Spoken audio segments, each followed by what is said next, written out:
It is Afterburn time once again in the Spicekist household. Today, I have another pod courtesy of John Ford. Link will be in the description to his website. This is the Brazilian Ghost and Carolina Reaper hybrid. From what John has said, this is an F2 unstable hybrid, so second generation, and it is supposed to be frickin' hot. You can probably see at the top it looks like a boot Jolokia ghost pepper, but at the bottom it's trying to have a tail like a Carolina Reaper. Bunch of seeds on this one. Oh, oh, I took a big whiff of the fumes. Bunch of seeds. I think the placenta's on this half right here in this hand. My left, your right.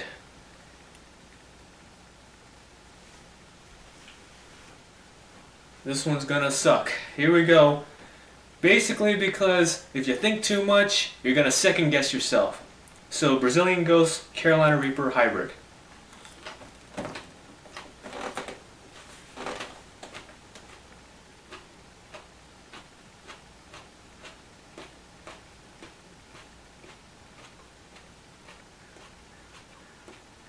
Some floral.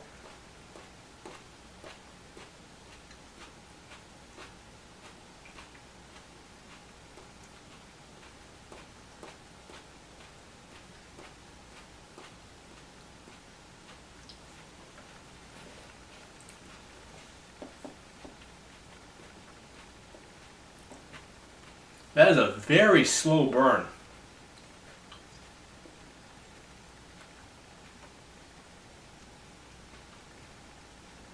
It is almost exclusively tongue burn right now. It is tongue burn all around the edge of the tongue, mostly at the front. I've got all this pepper stuck in my teeth, I'm sorry. Excuse that. Man, it's all over my teeth.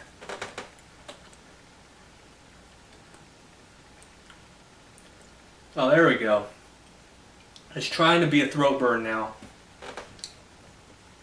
But it's still mostly a tongue burn, and it's trying to engulf the entire mouth.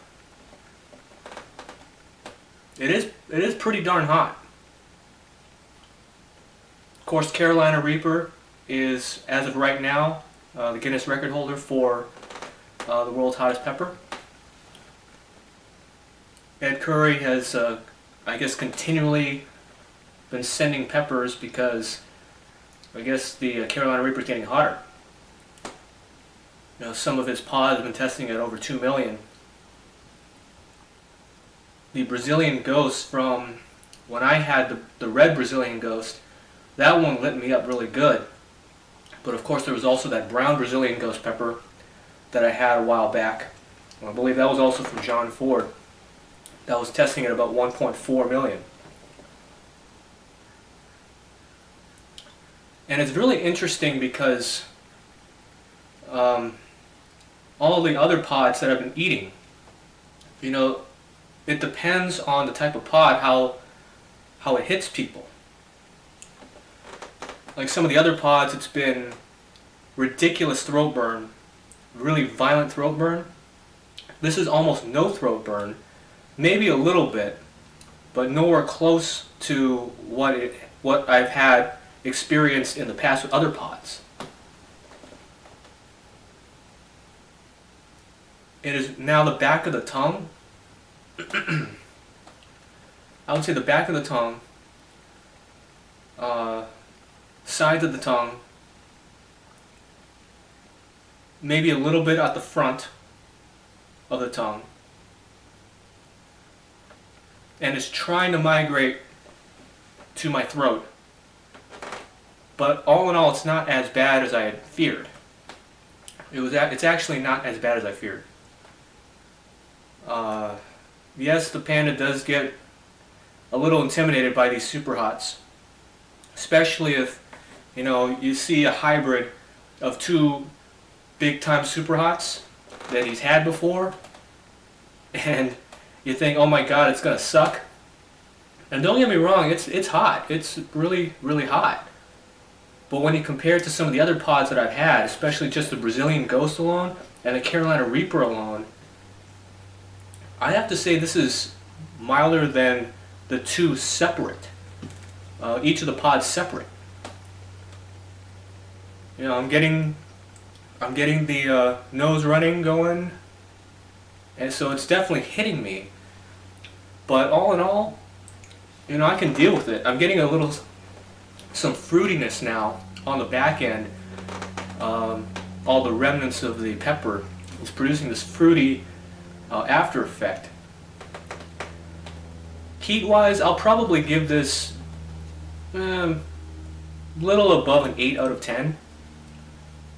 It's there. It's really spicy, but it's not nearly what I've had in the past with other pods.